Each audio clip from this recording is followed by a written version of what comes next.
Bonjour à tous et à toutes. Bienvenue à notre séance d'information sur le stage de développement professionnel au doctorat. Je m'appelle Marion Imbert, je suis conseillère en communication à la Faculté des études supérieures et postdoctorales, la FESP.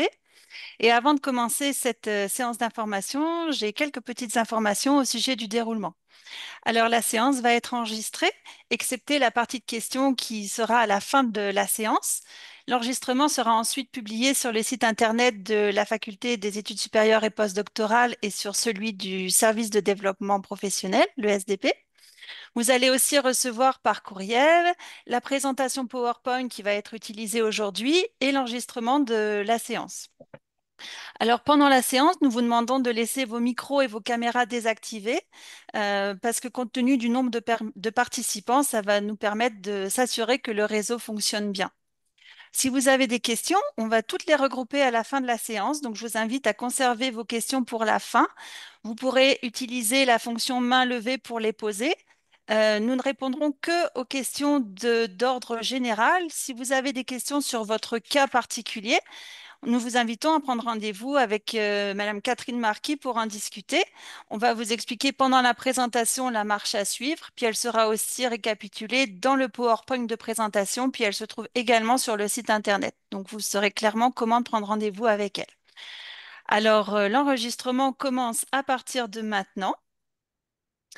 Bonjour et bienvenue à la séance d'information sur le stage de développement professionnel au doctorat. J'ai le plaisir de vous présenter les personnes qui vont ouvrir la séance aujourd'hui.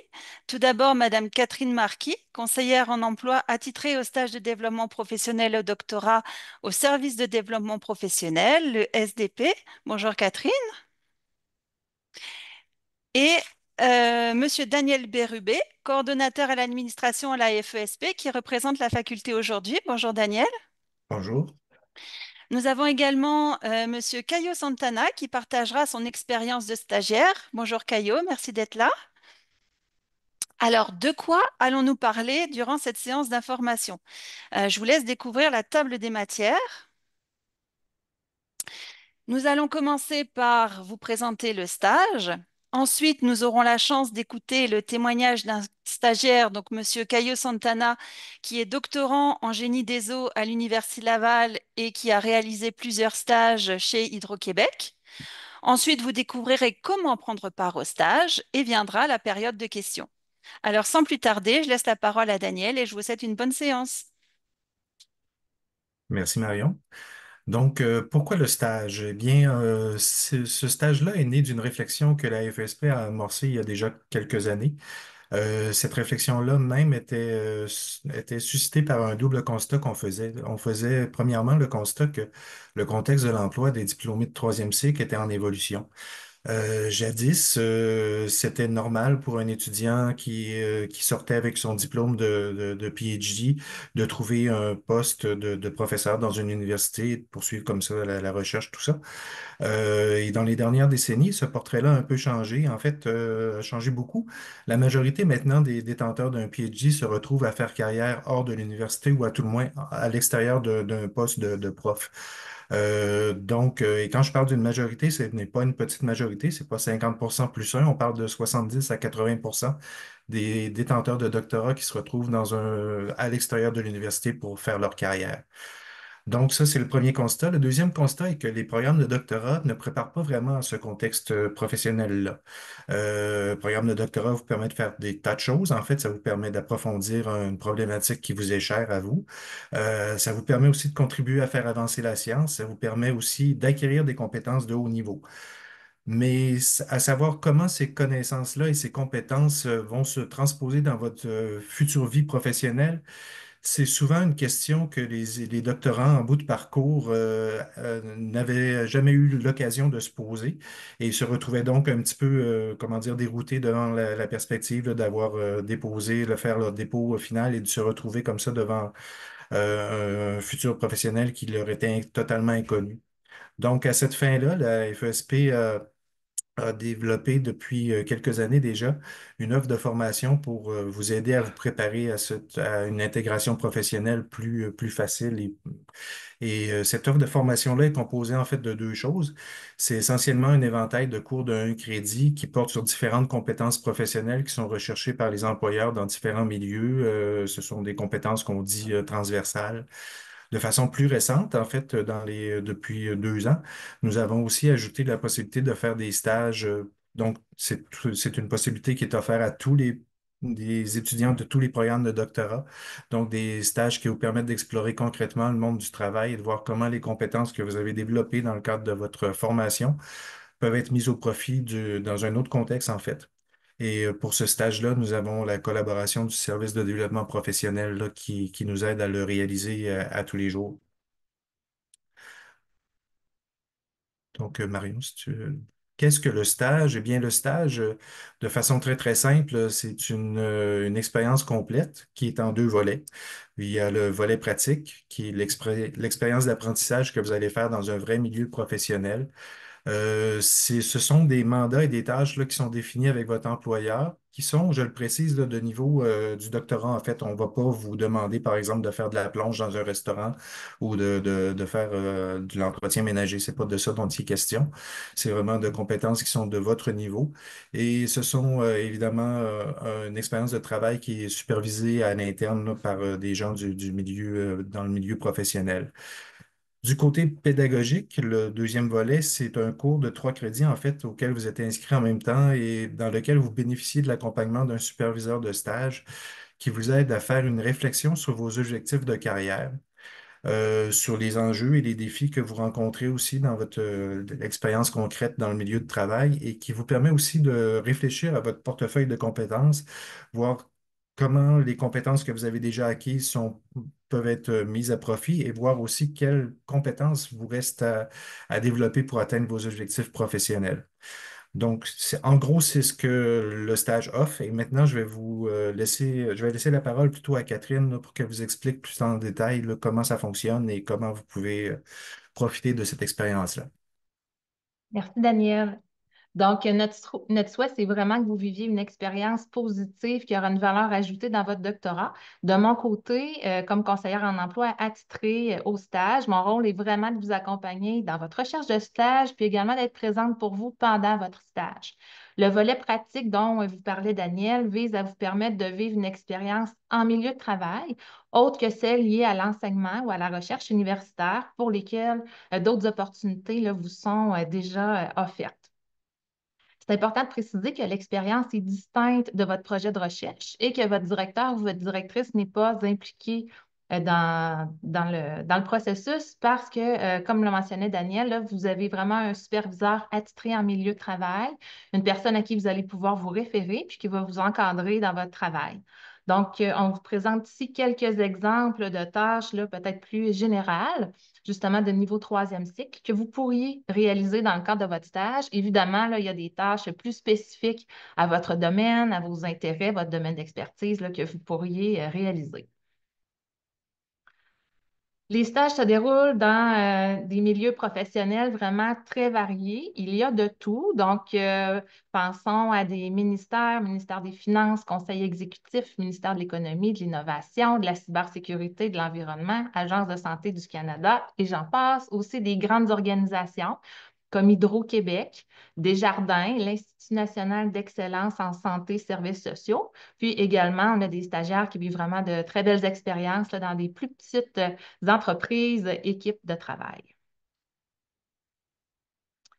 Lorsque vous êtes en entreprise et vous réalisez les tâches qui vous sont confiées, c'est vraiment l'occasion pour vous de participer à des mandats en lien avec vos objectifs professionnels, de mettre à profit les compétences acquises durant votre formation, de développer votre réseau de contacts et d'ajouter une expérience pratique à votre parcours. Pour chaque stage, moi, je demande au stagiaire et à son superviseur de compléter une évaluation pour voir comment ça se déroule. Puis je peux vous dire que les retours sont très positifs des deux côtés. Puis d'ailleurs, il y a plus de 50 des stagiaires qui, à la fin du stage, se font offrir de continuer leur implication dans l'entreprise, que ce soit dans le cadre d'un autre stage ou d'un emploi. C'est sûr qu'ensuite, ben, c'est à vous de voir là, selon votre emploi du temps et la suite des choses, mais ça démontre vraiment la richesse de l'expérience. Moi, plusieurs doctorants, plusieurs stagiaires là, m'écrivent après pour me dire, ben moi, ça a tout changé. J'avais comme un vertige, là, j'arrivais un peu vers la fin de mon doctorat. J'étais très, très investie, tu sais, pendant toutes ces années. Là, je vois que la fin arrive, puis je me demande un petit peu là, comment m'orienter. Donc, le stage, ça permet vraiment de faire une transition. Puis pour certains aussi, ça permet d'aller explorer cette avenue-là qui vous est offerte là, sur le marché du travail.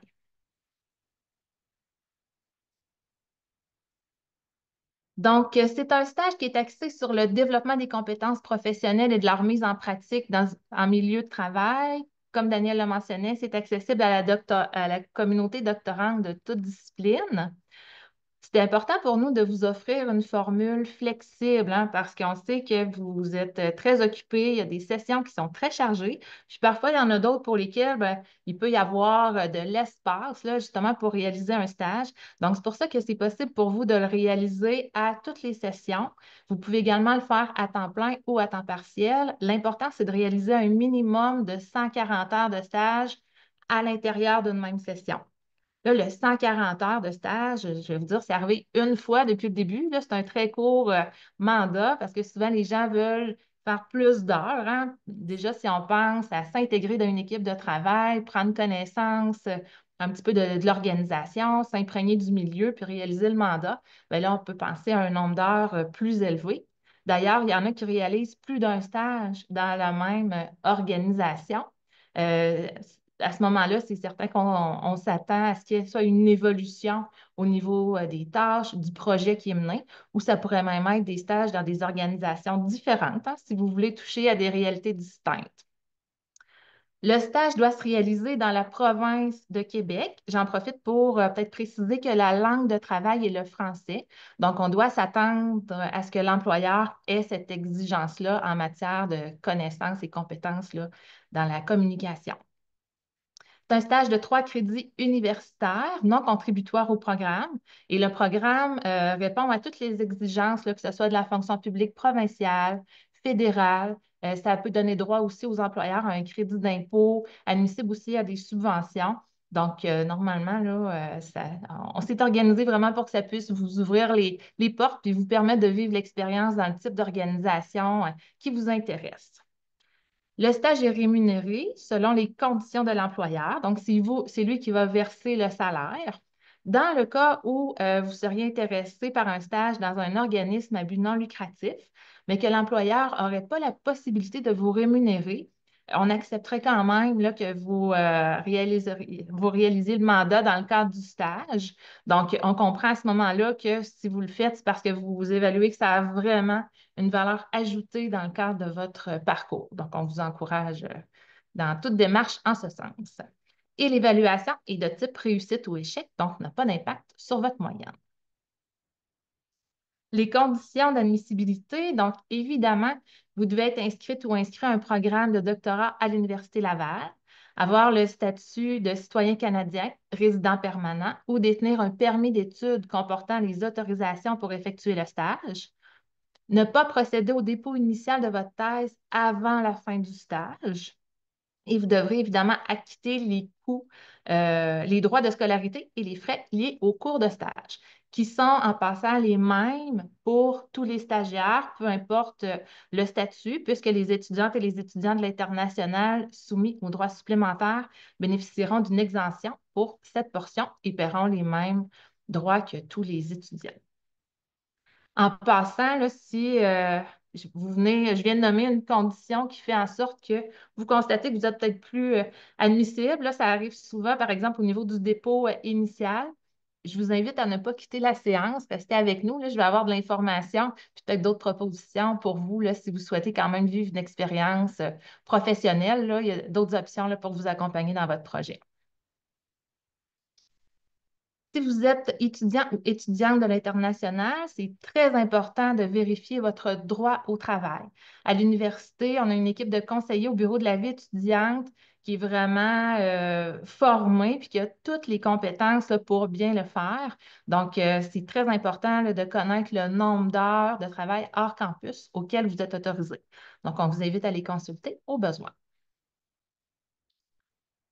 Vous avez la responsabilité de trouver votre stage, mais moi, mon rôle, c'est de vous accompagner dans votre démarche. Hein, moi, je dis souvent, à partir du moment où vous voulez faire un stage, bien, je fais équipe avec vous là, dans l'avancement de votre projet. Donc, que ce soit pour définir votre projet de stage, les objectifs, les tâches, le type d'entreprise qui peut vous intéresser, le moment au cours duquel vous voulez réaliser votre stage, identifier des entreprises où vous aimeriez le faire, préparer votre candidature. Donc, c'est important d'avoir un curriculum vitae qui vous représente bien, qui vous met en valeur et qui va vraiment transmettre l'information souhaitée à l'employeur. Rédaction de lettre de présentation. Optimiser votre stratégie de recherche de stage. Souvent, les gens me disent, bien, Catherine, comment on fait pour le trouver, le stage? Bien, on met à votre disposition des offres de stage. Il y a des activités au cours desquelles vous pouvez rencontrer des employeurs, manifester votre intérêt. On peut regarder ensemble pour mettre de l'avant des stratégies où vous pouvez contacter les employeurs souhaités, soit par téléphone, par courriel, par LinkedIn. Moi, je dis toujours, là, la meilleure stratégie, c'est celle avec laquelle vous êtes à l'aise et qui fonctionne. Donc, on regarde ça ensemble là, pour que ça se déroule bien pour vous. Et évidemment, la préparation aux entrevues. Donc, quand vous transmettez votre candidature, l'employeur va sélectionner quelques personnes, les rencontrer en entrevue.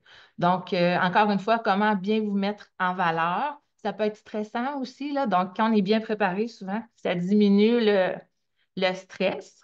Et après l'entrevue, ben là, si vous êtes sélectionné et retenu, ben là, c'est une nouvelle étape qui commence pour vous. Donc là, ça veut dire que vous avez trouvé votre stage et il va débuter à la date identifiée. Donc, il y a, comme mentionnait Daniel, d'une part, le volet pédagogique. Donc, la personne qui est responsable du volet pédagogique, c'est le ou la chargée de cours qui est là pour vous accompagner, vous aider à prendre de la hauteur et regarder de plus haut ce que la formation doctorale peut vous apporter, comment elle peut contribuer à l'atteinte de vos objectifs professionnels. Elle va vous aider à observer la personne que vous êtes hein, dans un contexte professionnel, évaluer ce qu'on appelle les compétences transversales, transférables ou complémentaires. Et en parallèle, ben moi, je suis là pour vous. Donc, je suis là avant que vous commenciez votre stage. Donc, si vous avez des questions, comment je peux faire pour bien m'intégrer, comment je m'habille, tu sais, j'ai vu que c'est bien d'aller dîner avec les gens, tu sais, comment je vais faire. Tu sais. Donc, tout ça, là, on le regarde ensemble pour que votre intégration soit réussie. Puis pendant votre stage aussi, je suis disponible pour vous. Donc, si vous souhaitez me communiquer vos joies, inquiétudes, préoccupations, inconfort, ben, vous prenez rendez-vous avec moi. Là, je suis très accessible. On regarde ça ensemble et évidemment, tout est confidentiel. Donc, le moment tant attendu, c'est maintenant, je vais laisser la parole à Caillot. Puis, en passant, tu sais, je veux vraiment en profiter pour le remercier. Pour nous, là, on voyait vraiment qu'il avait sa place là, dans la séance d'information d'aujourd'hui. On l'a invité à venir partager son expérience. Il a accepté. Donc, Caillot, un gros merci. Et maintenant, je vais te laisser la place là, pour que tu puisses partager ton expérience. Euh, Merci Catherine, c'est vraiment gentil cette introduction. Bonjour mes chers collègues doctorants, Euh, Marion aussi. Euh, Merci pour la préparation de cette présentation. En fait, ce que je voudrais commencer, en fait, me présenter d'abord. Donc, Caio Santana, pronom il, lui. Comme j'ai réalisé un doctorat en génie des eaux au département de génie civil et génie des eaux. Et ma thèse porte justement sur la gestion de réservoirs d'eau. Euh, Avant ce stage, j'ai travaillé quand même en tant qu'analyste en hydrologie hydraulique pour une entreprise de conseil privée à Québec. Mais depuis janvier, j'ai réalisé un stage au sein de l'équipe de prévision des apports hydrologiques d'Hydro-Québec. Donc, dans cette équipe-là, nous fournissons une expertise technique en termes d'hydrologie opérationnelle et aussi on fournit des apports naturels officiels qui vont être utilisés dans les simulations hydrologiques de l'entreprise, simulations hydrauliques et dans les cadres d'optimisation pour assurer une bonne gestion des systèmes de réservoir de notre parc de production. Voilà. Donc, les objectifs de mon stage, je vais expliquer vite fait. En fait, moi, je travaille, comme je vous ai dit, avec de la prévision hydrologique des quelques systèmes du parc de production. Donc, c'était vraiment comme apprendre. J'ai développé de nouvelles compétences en termes de prévision hydrologique de façon opérationnelle. Donc, ça, c'était vraiment cool pour mon domaine. Et aussi, j'ai eu un gros mandat en termes d'analyse des données hydrologiques et météo. Donc, c'était vraiment intéressant où j'ai pu développer des, j'ai développé de nouvelles, j'ai proposé de nouvelles activités à réaliser et les gens étaient vraiment contents avec ça. Donc, de façon générale, ces stages étaient vraiment intéressants pour moi parce que les gens étaient ouverts quand même à entendre sur ma recherche doctorale déjà. Donc, déjà, ça m'a donné beaucoup plus de confiance dans ma propre recherche. Donc, j'ai présenté ma recherche doctorale à mon équipe. On m'a donné leur avis et aussi, on a proposé ce que je fasse un petit expériment avec les données de l'entreprise. Donc, avec ça, j'ai pu quand même connaître les potentiels et limitations de ma recherche. Donc, j'ai adoré ça. Mais c'est sûr que c'était pas le mandat principal de mes activités, mais c'était quand même, j'ai adoré ça. Euh, de façon générale, c'est sûr que cet stage m'a donné plus de confiance pour mon insertion dans les marchés professionnels. Après que je finirai ma thèse, maintenant je sais c'est quoi bah, c'est où, c'est où ma place dans le marché du travail. C'est sûr que je me vois plus dans une institution dans une entreprise comme Hydro-Québec, donc c'est-à-dire une entreprise plutôt du domaine public. Donc voilà, c'est pas mal ça. Je voudrais quand même vous donner des conseils, mais je reste quand même à disposition si vous avez des questions après. Donc, le premier conseil que je vous donne, c'est un peu un peu mon expérience à moi, c'est de postuler, même si le poste n'est pas adressé spécifiquement aux étudiants du doctorat. Donc, je vous dis ça parce que moi, quand j'ai appliqué, c'était un poste pour les étudiants au bac. En fait, des stages donc, un stage doctoral n'est pas tout à fait quelque chose qui est déjà répandu dans le milieu professionnel, mais quand même, les entreprises sont tout à fait ouvertes à nous accueillir. Donc, ce qui s'est passé, c'est que il y avait un mandat et le mandat a été légèrement modifié de façon à mieux fitter avec mes compétences parce que voilà, donc nous, on peut prendre un mandat un peu plus complexe. Donc, c'est ça. Un autre conseil important, c'est pour les étudiants étrangers. Donc, un autre avantage euh, de réaliser un stage, c'est que, voilà, pour le milieu professionnel au Québec, c'est quand même important d'avoir une première expérience professionnelle. Pour moi, c'est vraiment important et c'est valorisé par les employeurs. Donc, je vous recommande quand même d'avoir cette une expérience professionnelle dans vos domaines respectifs. Dernière chose, c'est vraiment comme Catherine avait dit pour les entrevues. Donc, ça vaut vraiment le coup de se préparer. Moi, j'ai demandé de l'aide au service de développement professionnel. Donc, j'ai fait une simulation d'entrevue et ça a super bien marché. Donc, après ça, je savais déjà quoi dire. Donc, c'était vraiment, j'étais plus confiant. Donc, voilà, c'est pas mal ça. Mais si vous avez des questions après, je peux vous répondre sans problème. Merci beaucoup. Merci beaucoup, Caillot. Effectivement, Caillot va rester avec nous là, pour la période de questions. Donc, si c'est des questions que vous souhaitez lui adresser à ce moment-là, vous aurez l'opportunité de le faire. Donc, si comme Caillot, vous avez le goût d'explorer cette possibilité de réaliser un stage en entreprise, bien, la prochaine étape, ce serait de prendre un rendez-vous avec moi, là, bien simplement, via notre plateforme de prise de rendez-vous en ligne. Prenez soin de choisir parmi les options proposées, faire un stage de développement professionnel au doctorat. Puis vous allez voir là, mes plages horaires. Donc, moi, mon bureau est au pavillon Alphonse Desjardins. Donc, ça me fait toujours plaisir de vous accueillir à mon bureau. Si pour des fois des aspects plus de lieu de résidence ou des fois d'horaires chargés, là, vous préférez me rencontrer via Teams, j'ai également cette option-là. Je disais tout à l'heure, lorsque j'ai présenté les conditions d'admissibilité, si vous voyez que soit vous n'êtes pas admissible ou votre projet ne cadre pas dans le stage, mais que vous souhaitez quand même vivre une expérience là, pour vous rapprocher du marché du travail, ben, je vous suggère d'aller sur cette même plateforme et de choisir une autre option. Tu sais, ça peut être de trouver un emploi, vivre une expérience à l'étranger, et vous allez pouvoir avoir un rendez-vous avec un ou une de mes collègues qui va pouvoir vous accompagner dans votre projet. Et aussi, je voulais vous préciser que plusieurs ressources et activités sont mises à votre disposition pour vous aider à trouver un stage. Donc, notamment, on affiche des offres de stage. Puis, comme Caillot l'a si bien mentionné, vous pouvez postuler aux offres destinées aux étudiants et étudiantes de premier et deuxième cycle. Dans la mesure où ça cadre avec les compétences que vous souhaitez développer ou mettre en pratique sur le marché du travail. C'est arrivé pour Caillot, puis je l'ai vu aussi dans d'autres situations où une fois que l'employeur prend connaissance de votre candidature, de votre profil, de votre compétence, ben là, c'est comme s'il il savait, puis il y en a qui vont me le dire textuellement, on ne savait pas que quelqu'un comme ça existait.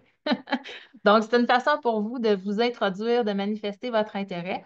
Puis quand c'est possible, c'est ça, le mandat peut être ajusté. Donc, on organise aussi des activités au cours desquelles vous pouvez rencontrer des employeurs. D'ailleurs, j'attire votre attention sur le plus gros événement de l'année qu'organise le service du développement professionnel. Je vous ai d'ailleurs transmis l'information par courriel.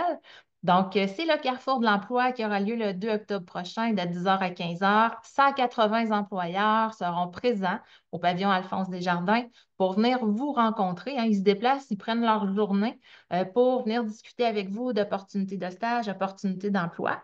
Donc, ça peut être autant une opportunité pour vous, si vous connaissez déjà l'entreprise ou si vous avez déjà vu une offre, d'aller les rencontrer puis de leur mentionner clairement votre intérêt à réaliser un stage chez eux.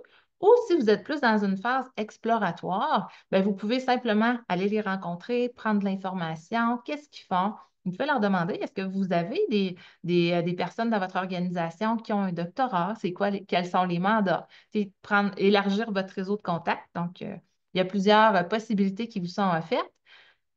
Et lorsque vous allez recevoir la présentation PowerPoint, là, vous allez voir là, en cliquant sur l'événement, vous allez avoir accès au lien qui vous donne accès à toute la liste des entreprises présentes. Donc, vous pourrez voir si certaines là, rejoignent vos intérêts. J'en profite également pour vous inviter à venir me rencontrer lors de l'événement parce que je serai présente au kiosque d'accueil de 10 heures à 11h30 et de 13 heures à 14 heures pour discuter avec vous. Vous êtes également invité à participer à différentes formations, donc qu'on vous offre. J'attire votre attention sur celle-ci, Astuces pour trouver un emploi ou un stage en entreprise, qui aura lieu mardi prochain à 11h30. Je l'anime avec ma collègue Sophie. On l'a préparé vraiment sur mesure pour les étudiants et diplômés des cycles supérieurs parce qu'on voit qu'il y a des fois une façon différente hein, de se présenter, de se mettre en valeur. Le curriculum vitae aussi a un format différent. Donc, une façon aussi pour présenter sa candidature lorsqu'on postule à des offres, là, comme Caillot disait qu'il a postulé sur une offre de premier cycle, ben, des fois, ça peut faire peur à l'employeur. Il peut se questionner, est-ce qu'il est vraiment intéressé? Est-ce qu'il va s'ennuyer? Donc, on regarde ensemble là, comment rassurer notre employeur sur votre capacité à réaliser les tâches et votre réel intérêt à joindre l'organisation. il y aura une portion aussi de cette formation-là qui sera aussi réservée à votre préparation au carrefour de l'emploi. Parce que le carrefour de l'emploi, les employeurs présents, tu sais, ça peut être un peu intimidant, tu sais, de dire oui, ils viennent pour me rencontrer, mais tu sais, j'aimerais maximiser ma présence, hein, puis mes échanges avec eux. Donc, comment le faire? Donc, on aborde ces sujets-là avec vous. Donc, encore une fois, là, lorsque vous aurez la présentation, cliquez sur le lien, vous pourrez vous inscrire en ligne. On a plusieurs autres formations, donc notamment sur créer son profil LinkedIn quand on pense à élargir son réseau de contacts, se préparer à des entrevues et plusieurs autres. Donc, vous vous inscrivez à celle qui vous intéresse. Pardon. Donc, on vous a donné beaucoup d'informations, mais si je résume les différentes étapes, ben, la première étape, c'est vraiment de reprendre les critères d'admissibilité, donc de vous assurer que vous y correspondez. Ensuite, les exigences du stage, bien, gardez en tête que le stage, vous pouvez le faire à n'importe quelle session, à temps plein ou à temps partiel, minimum 140 heures à l'intérieur d'une même session au Québec. Puis, minimum 140 heures à l'intérieur d'une même session, ce n'est pas nécessaire de commencer au début de la session. Vous pourriez communiquer avec moi cet après-midi puis dire, Catherine, j'ai trouvé un stage, je commencerai lundi. Bien, ça fonctionne, OK, si vous répondez à tous les critères. Ensuite, ben là, une fois que vous avez déterminé vraiment que vous avez l'intérêt de faire un stage, ben, prenez rendez-vous avec moi. On va regarder ensemble pour planifier votre projet. Parlez-moi de ce qui vous intéresse, les tâches, le type d'entreprise, le moment où vous souhaitez réaliser votre stage. Ensuite, ben, on fait équipe pour votre recherche de stage. Donc là, c'est vraiment d'identifier des entreprises qui vous intéressent, puis là, vraiment d'aller de l'avant. Donc, de les contacter, de transmettre des candidatures, vous préparer à aller les rencontrer en entrevue. Et lorsque vous avez trouvé votre stage, donc là, la suite, là, c'est moi qui vous accompagne encore dans cette étape-là. C'est très important de m'en informer d'ailleurs là, lorsque vous trouvez un stage parce qu'on va créer avec l'employeur, vous et l'université, on crée l'entente de stage. C'est un peu comme le contrat dans lequel on va identifier la date de début, date de fin du stage, quelles tâches vous allez réaliser, qui va être votre superviseur, le nombre d'heures, le salaire. Donc, c'est simple, mais tellement important de partir sur des bases solides et une compréhension commune là, de ce qui se déroulera. Puis ensuite, ben là, on se charge de vous inscrire à votre cours de stage. Puis là, vous pouvez commencer autant le volet pédagogique, donc avec le ou la chargé de cours du stage, que le volet pratique dans l'entreprise. Puis comme je le disais, ben, je suis disponible pour vous. Donc, ça fait le tour des points que nous souhaitions vous partager dans le cadre de la séance d'information d'aujourd'hui. C'est important pour nous de laisser la place à des questions